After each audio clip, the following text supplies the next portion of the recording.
క్షణికావేశం, తప్పుడు నిర్ణయాలు, ఆత్మహత్యలు, హత్యలు జరుగుతుండటం వల్ల కుటుంబాలు రోడ్డుల పాలవుతున్నాయి. విశాఖలో మొన్నటికి మొన్న ఒక కేసు సంచలనం రేకెత్తిస్తే మరొక 2 రోజులు గడవకముందే ఆరిలోవలో 33 ఏళ్ల వయసు ఉన్నటువంటి దుర్గా అనే మహిళ భర్త చేతిలోనే అతి కిరాతకంగా హత్యకు గురైంది. అయితే ఈ హత్య ఎలా జరిగింది, ఎందుకు చేశాడు ఆ భర్త అనే కోణంలో పోలీసులు దర్యాప్తు కొనసాగించినప్పుడు విస్తుపోయే వాస్తవాలు కూడా బయటకు వచ్చాయి. ఆడికి ఎప్పుడు అనుమానం, ఎందుకంటే అమ్మాయి మీద ఎక్కువ అనుమానం.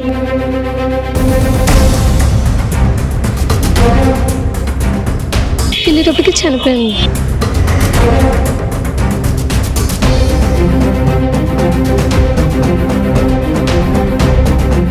13 ఏళ్లకే ఆమెకు పెళ్ళైంది. 33 ఏళ్ల వయసు వచ్చేటప్పటికే 20 ఏళ్ల వయసు ఉన్నటువంటి పెద్ద కొడుకు, 16 ఏళ్ల వయసు ఉన్నటువంటి చిన్న కొడుకు, భార్యాభర్తలు ఇద్దరి మధ్య 10 ఏళ్ల వయసు గ్యాప్.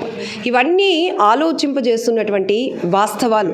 ఈ కేసుకు సంబంధించి డీటెయిల్గా తెలుసుకుందాం. ఏసీపీ అన్నపూర్ణ నరసింహమూర్తి గారు మనతో పాటు ఉన్నారు. సార్, చాలా కేసులు మీరు టేకప్ చేస్తూ ఉంటారు. కొన్ని మానవతా కోణంలో ఉంటాయి, కొన్ని మనుషుల్ని కదిలించే అంశాలు కూడా ఉంటాయి. ఇక్కడ 33 ఏళ్ల వయసులో ఆ లక్ష్మి భర్త చేతిలో అనుమానం కలిగడంతో ఆమెను అంత దారుణంగా హత్య చేసినటువంటి పరిస్థితి. అసలు ఏం జరిగింది సార్ ఈ కేసు?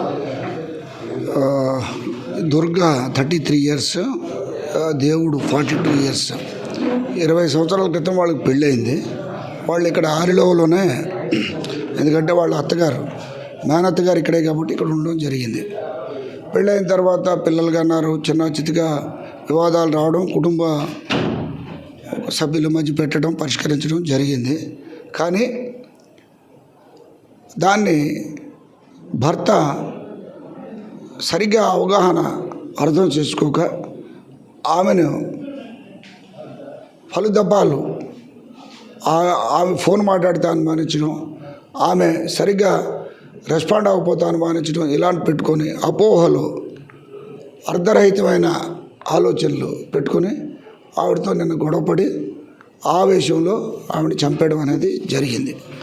ఆయనకైతే క్షణికావేశంలో చేసిన ఈ సంఘటన వలన ఆయన జైలుకు పోవటం జరిగింది. దుర్గా చనిపోయింది. దుర్గా పేరెంట్స్ ముసలి వాళ్ళు. ఇప్పుడు దుర్గా కొడుకు 20 సంవత్సరాలు, 16 సంవత్సరాలు చిన్న కొడుకు. వాళ్ళకి ఇప్పుడు తల్లిదండ్రుల సంరక్షణ అనేది లేదు. ఆల్మోస్ట్ కుటుంబము రోడ్డు మీద పడిపోయింది. ఒక క్షణం దేవుడు ఆలోచించుంటే దుర్గ బతికేది. దుర్గా దేవుడు ఇద్దరు కలిసి పని చేసుకుంటున్నారు. నెలకు ఒక 25,000 30,000 సంపాదించుకుంటున్నారు. పిల్లల్ని చదివించుకుంటున్నారు. పిల్లోడు బీటెక్ చేస్తున్నాడు. రేపు బీటెక్ అయిన తర్వాత ఆయనకి ఏదైనా మంచి అవకాశాలు వస్తే కుటుంబం తాలూకా ఆర్థిక సామాజిక పరిస్థితులే మారిపోయి ఉండేవి. కానీ ఈ క్షణికావేశంలో ఒకప్పుడు ఏదైతే ఇబ్బందులు పడ్డారో మళ్ళీ అధోగతికి పాలైపోవడానికి ఆస్కారం ఈ క్షణికావేశం అయింది. సార్, మొదట ఆత్మహత్య అనుకున్నారు, కానీ ఇది హత్యగా ఎలా బయటకు వచ్చింది? మొదట ఆత్మహత్య లేకపోతే ఏదైనా ఒంట్లో బాగలేక చనిపోయి ఉంటుందని దుర్గా పేరెంట్స్ కూడా అనుకున్నారు. దుర్గా బంధువులు కూడా అనుకున్నారు. ఎందుకంటే దుర్గా హస్బెండ్ కూడా మంచివాడే, చంపేస్తాడని వాళ్ళు ఎవరు కూడా ఊహించుకోలేదు. కానీ ఆ ఇంటిలో డోర్లు మూసి ఉన్నాయి, ఇన్సైడ్ బోల్ట్ పెట్టి జరిగి ఉంది, మనిషి చనిపోయి ఉంది. ఎలా సాధ్యం అవుతుంది? పోనీ ఉరిపోసుకొని చనిపోయిందా, పాయిజన్ తీసుకొని చనిపోయిందా? అలాంటి ఆనవాళ్ళు ఏమి కూడా లేవు. కానీ మెడ చుట్టూ కమిలినట్టు ఉంది. శవము డాక్టర్ గారు చూశారు, చనిపోయిందని చెప్పారు. తర్వాత ఎప్పుడైతే మెడ చుట్టూ ఈ చుట్టూ కమిలిన గాయం ఉంది. జనరల్గా ఈ చుట్టూ కమిలిన గాయం ఎప్పుడంటే మనకి స్ట్రాంగులేషన్ వలన చుట్టూ గాయం ఉంటుంది. అంటే చుట్టూ పట్టుకుంటారు. ఇలా ఇదేమవుతుంది, ఒకవేళ హ్యాంగింగ్ అయితే ఇలా ఆర్క్లా ఉండి ఒకవైపు ఉంటుంది, గ్యాప్ ఉంటుంది. ఇక్కడ ఇంజరీ గ్యాప్, ఇటువైపు అయితే ఇటువైపు, ఇటువైపు అయితే ఇటువైపు ఇలా ఉంటుంది కాబట్టి గ్యాప్ ఉంటుంది. అది లేదు. మా ఆరిలోవ సిఐ గారు సీనియర్ మ్యాన్, అనుభవజ్ఞుడు, ఆయన చూసి చుట్టూ ఉందంటే ఖచ్చితంగా ఇది అయి ఉంటుంది, చంపేసి ఉంటారు. ఎవరు చంపేసి ఉంటారు? ఇన్సైడ్ బోల్ట్ ఉంది. ఆ డోర్ తప్ప మళ్ళీ మార్గం ఏమీ లేదు. కిటికీలు లేవు, మీదకి వెళ్ళడానికి లేదు. ఇది ఎలా సాధ్యం? ఎప్పుడైతే ఇది ఈ ఇంట్లో నుంచి బయటకు వెళ్ళడానికి సాధ్యం కాదు కాబట్టి ఇది ఏదో జరిగి ఉంటుంది, ఈవిడికి ఆరోగ్యం బాగలేకపోయి ఉంటుందని అనే కన్క్లూషన్కి రాలేకపోతున్నాం ఈ ఇంజరీ కనపడేసరికి. అప్పుడు మళ్ళీ ఆ సిఐ గారు కూలంకుషంగా దాన్ని దర్యాప్తు చేసి మళ్ళీ సీన్ రీవిజిట్ చేసుకునేసరికి ఇల్లంతా సోదా చేసేసరికి ఈయన ఇంట్లో ఉన్నాడు. ఈయన లేడు, బయటికి వెళ్ళిపోయాడు అనుకున్నారు, కానీ ఈయన ఫోన్ అక్కడే ఉంది, బండి కిందన ఉంది. కాబట్టి ఈయన బయటికి వెళ్ళడానికి స్కోప్ లేదు. ఒకవేళ ఆయన కూడా ముందు ఏమైనా పనికి వెళ్ళిపోయాడా, తర్వాత జరిగిందా అనే కోణంలో దర్యాప్తు చేయడం జరిగింది. ఈయన సీసీటీవీలు పరిశీలిస్తే బయటికి పోలేదు, ఈయన బండి అక్కడే ఉంది, ఈయన ఫోన్ అక్కడే ఉంది. ఖచ్చితంగా ఈయన ఎక్కడెక్కడ ఉంటాడని చెప్పేసి అని మళ్ళీ ఇల్లంతా వెరిఫై చేయడం, కింద మీద వెరిఫై చేస్తే ఆ ఇంటి కార్నర్ బీరువా ఉంది, వంటగదిలో ఫ్రిడ్జ్ ఉంది, ఆ ఫ్రిడ్జ్ పక్కన చిన్న గ్యాప్ ఉంటే అక్కడ కూర్చొని హైడ్ అయిపోయాడు. ఇతను నేరం చేశాడు, చంపేసిన తర్వాత వీళ్ళందరూ వచ్చారు, బంధువులు తలుపు పగలగొట్టి వచ్చినప్పుడు కూడా వాడు అప్పుడు కూడా రెస్పాండ్ కాలేదు. అంటే కర్కశ హృదయం, చనిపోయింది భార్య, 20 ఏళ్ళు తనతో పాటు కాపురం చేసింది, పిల్లలు కన్నది, వంట చేసింది, అన్నం పెట్టింది, మంచి చెడ్డ చూసుకుంది అనే ఇది కూడా మానవతా దృక్పథం లేకుండా పేరెంట్స్ చూసేటప్పటికి ఆమెకి కొన ఊపిరి ఉంది, బతుకుతుందేమో అనే ఒక ఆశతో పరుగులు పెట్టారు హాస్పిటల్కి. అదే పని అతను చేసుంటే ఏమైనా అవకాశం ఉంటుందంటారా? అతను చేసుంటే అవకాశం ఉండొచ్చు. అంటే ఆ క్షణికావేశంలో చేశాడు అనేవాడు అయితే ఈ విషయం చేస్తుండేవాడు, పొరపాటు జరిగిపోయింది. అది కాకుండా ఆయన కరుడగట్టిన మనిషి అతను. కాబట్టి పడిపోయి ఉన్నప్పుడు కూడా జనరల్గా ఓ మనిషి ప్రాణం పోతుందంటే నీళ్ళు పోయడం, ఏదో చేయడం, పక్కవాడిని పెట్టడం, ఏదో జరిగిందని చెప్పడం చేయాలి. వాడు అది కూడా చేయలే. కాబట్టి అదే శవంతో పాటు వీళ్ళు వచ్చి తీసుకెళ్ళిన తర్వాత మళ్ళీ ఆ ఇంటిలో కూడా అదే కార్నర్లో కూర్చున్నాడు. అయితే మా వాడు సీన్ ఆఫ్ అఫెన్స్ ప్రెజర్వ్ చేశారు కాబట్టి, లాక్ చేశారు కాబట్టి సరిపోయింది, లేకపోతే ఇంకెక్కడికో పోయి ఉండేవాడు, ఇబ్బంది అయ్యి ఉండేది. సరే, ఇక్కడ కేవలం ఆయన అనుమానమే అతని హంతకుడుగా మార్చింది, తాళి కట్టిన భార్యను లేకుండా చేసింది, 2 పిల్లల్ని అనాథలను చేసింది. ఇట్లాంటి కేసులు తరచుగా జరుగుతూ ఉంటే ఆఖరికి పిల్లలే ఇటు అమ్మని నాన్నని కోల్పోయి వాళ్ళకి దూరం అయిపోయే పరిస్థితి వస్తుంది. ఏం చెప్తారు?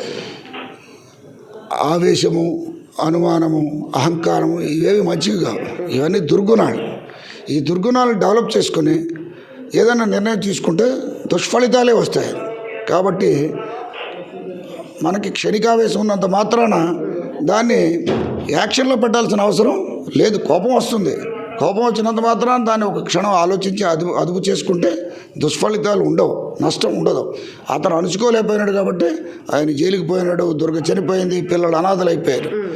ఇప్పుడు పిల్లల పరిస్థితి ఎవరు వాళ్ళని కంట్రోల్ చేస్తారు, ఎవరు వాళ్ళని కేర్ టేక్ చేస్తారు? దీనివల్ల రేపు వాళ్ళు మంచివాళ్ళు అయితే పర్వాలేదు, లేకపోతే వాళ్ళు ఈ సమాజంలో ఏదైనా జరిగితే సమాజం నష్టపోతుంది, కుటుంబం నష్టపోతుంది, అంతా కూడా నష్టపోతుంది.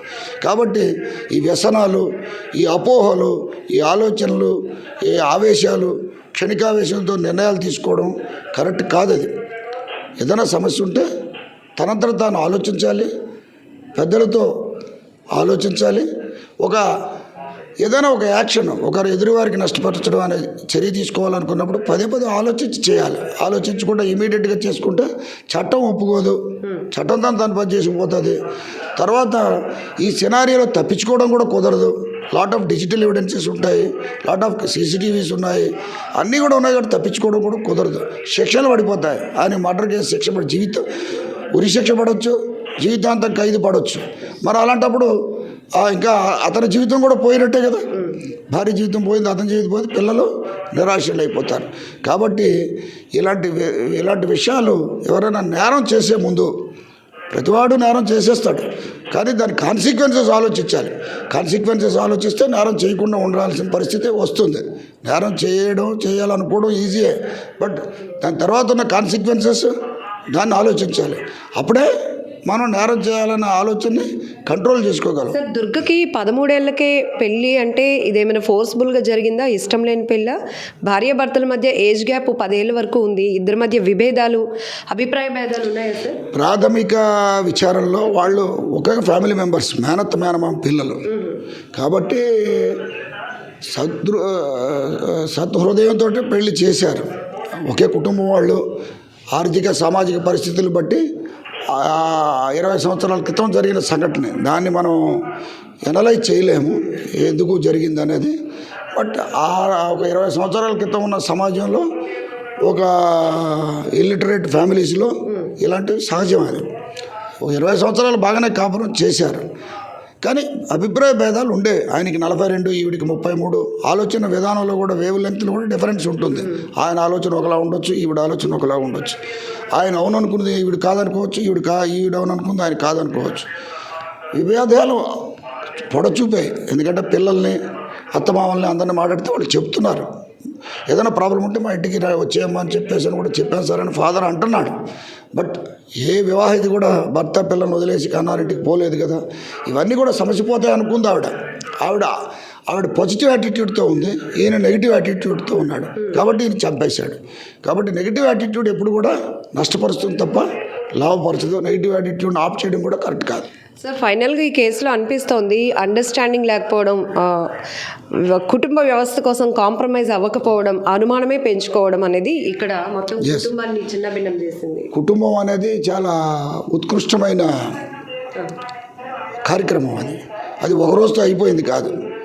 దీంట్లో ఒడిదుడుకులు ఉంటాయి. మనకి అనుకూలంగా ఉన్నప్పుడు గొప్పవాడు అనుకోకూడదు, అనుకూలత లేనప్పుడు తక్కువ వాళ్ళు అనుకోకూడదు. ప్రతిదానికి సహనం అవసరం. భార్యాభర్తల మధ్య కాంప్రమైజ్ అవసరం. భార్య కానీ భర్త కానీ పరిస్థితులకు అనుకూలంగా మారాలి, తగ్గాలి. ఇవన్నీ కూడా వెంటనే నిర్ణయాలు తీసుకోకూడదు. భర్త తప్పని భార్య భావించకూడదు, భార్య తప్పని భర్త భావించుకోకూడదు. సందర్భానుసారంగా ఇవన్నీ వస్తాయి.